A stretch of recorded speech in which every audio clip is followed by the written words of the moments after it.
Peristiwa selanjutnya, saudara, seorang pelajar berusia 17 tahun membawa bom rakitan yang diledakkan di Madrasah Aliyah Negeri Man 3 Padang, Sumatera Barat. Kepada polisi, pelaku mengaku belajar merakit bom melalui internet dan perakitan dilakukan di rumahnya tanpa sepengetahuan orang tua.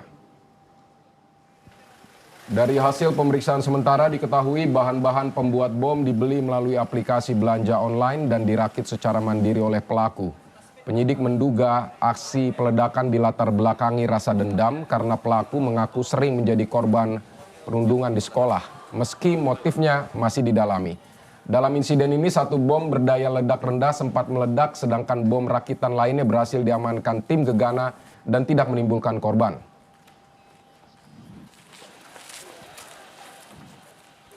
Saudara, perkembangan penyelidikan insiden ledakan bom di sekolah di Padang kita akan tanyakan ke jurnalis Kompas TV, sudah ada Rio Johannes.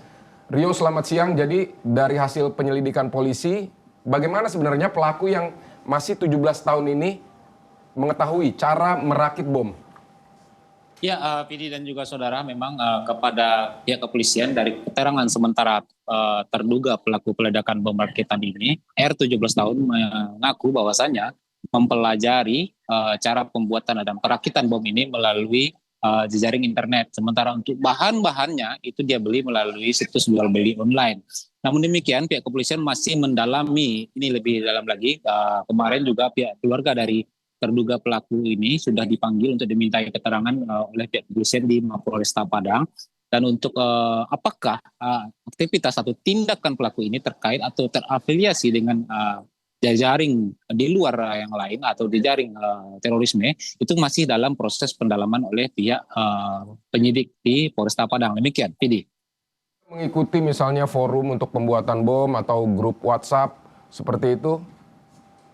Ya, sejauh ini memang dari aktivitas yang dilakukan oleh terduga pelaku, baik itu melalui media sosialnya, ini juga sudah pernah dipublisnya bahwasanya dia sudah menyiapkan rangkaian bom rakitan ini. Dan juga tindakannya sebelum melakukan pemasangan bom itu juga sempat diposting ketika dia berkeliling di pihak sekolah. Dan apakah dia ini terjaring terkait dengan jejaring terorisme, itu memang pihak kepolisian masih melakukan pendalaman lebih jauh lagi. Dari beberapa hasil pemeriksaan awal dari handphone milik terduga pelaku, memang ditemukan ada beberapa grup yang membahas tentang hal-hal yang seperti itu. Demikian. Jadi dia status hukumnya sekarang seperti apa, Rio?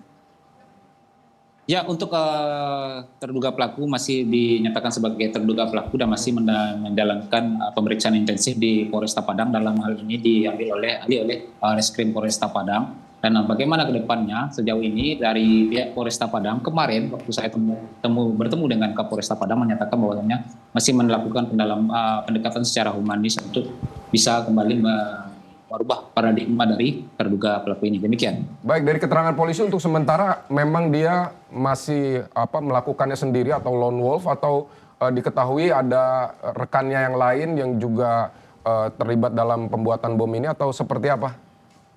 Ya, sejauh ini dari keterangan awal ini pihak kepolisian masih sejauh ini rilisan terakhir dari pihak kepolisian menyatakan bahwasannya terduga pelaku ini mengetahui cara membeli bahan-bahan itu masih melalui media sosial internet. Sementara untuk belanja bahan-bahannya itu melalui situs jual beli online. Dan apakah ada orang lain yang terkait dengan dia, apakah ada dia terkait dengan jaringan yang berkaitan dengan terorisme, itu masih dalam pendalaman. Dan memang kepada kepolisian dia menyatakan bahwasanya tindakannya ini dilatar belakangi oleh rasa dendam karena menjadi korban bullying di sekolah. Demikian. Baik, dia kan mengaku sebagai korban perundungan. Lalu respon dari pihak sekolah, dan apakah juga polisi sudah memeriksa misalnya pihak sekolah, guru-guru, kawan-kawannya, kemudian orang tuanya juga yang bisa mengonfirmasi soal ini?